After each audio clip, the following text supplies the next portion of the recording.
Ce qui a changé considérablement, c'est les préoccupations sécuritaires. Ça fait des années que le sujet qui arrive en tête des préoccupations des Français, c'est le chômage, à plus de 80% en général. Le chômage n'est plus cité que par 49% des Français et 94 nous disent c'est la sécurité. Visiblement, ces attentats ont laissé la société française, encore maintenant, dans un état de véritable tétanisation. Ils sont d'accord pour toute mesure policière, juridique, politique, législative qu'on pourrait prendre pour restreindre nos conditions de droit habituelles pour mieux lutter contre la sécurité. Je m'adresse aux citoyens que vous êtes. Qu'est-ce que vous en pensez, vous, des mesures prises par François Hollande, notamment la déchéance de la double nationalité? Est-ce qu'elle vous heurte, comme beaucoup en France? Moi, je trouve que c'est toujours dangereux de laisser glisser l'état de droit. Je pense qu'on peut toujours se dire, après tout, ces gouvernements que nous avons en ce moment, c'est des gouvernements démocratiques qui n'iront pas trop loin. Mais si on crée des instruments de droit, ils peuvent être utilisés un jour ou l'autre par des gouvernements qui ne prendront pas de précautions.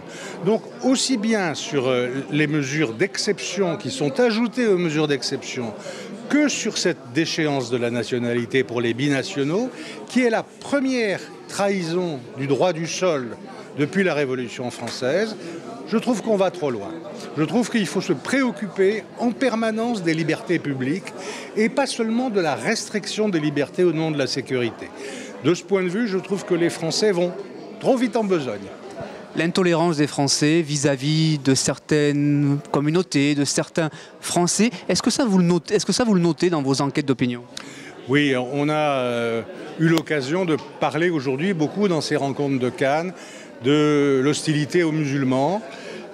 Plus d'un Français sur deux dit son hostilité ou son manque de sympathie pour les musulmans, les trouve en France, les trouve trop nombreux, ne souhaite pas que quelqu'un de sa famille épouse un musulman. Bref, tous les stéréotypes de la méfiance envers les musulmans sont partagés par plus d'une moitié des Français. Et c'est pas seulement le cas des Français, c'est le cas de tous les Européens, des Suédois, des Anglais, des Allemands, des Italiens.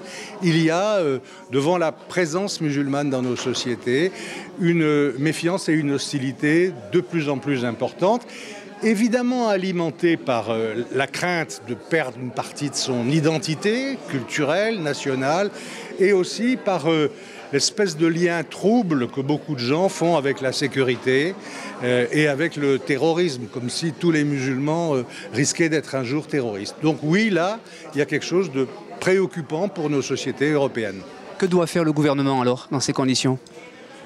Je crois qu'en même temps qu'il a mis en place un volet sécuritaire, peut-être trop important, je crois qu'il doit s'occuper du vivre ensemble dans nos sociétés. L'une des raisons pour lesquelles des gens sont prêts à se révolter et à s'énerver parfois et aller plus loin, c'est parce qu'il y a un sentiment très répandu ici que la République n'a pas fait son boulot, que la République a failli, que le fameux modèle républicain de mobilité sociale, de réussite au mérite, que tout ça ne marche plus, que notre école est devenue la plus inégalitaire des pays développés, que l'ascenseur social ne marche plus.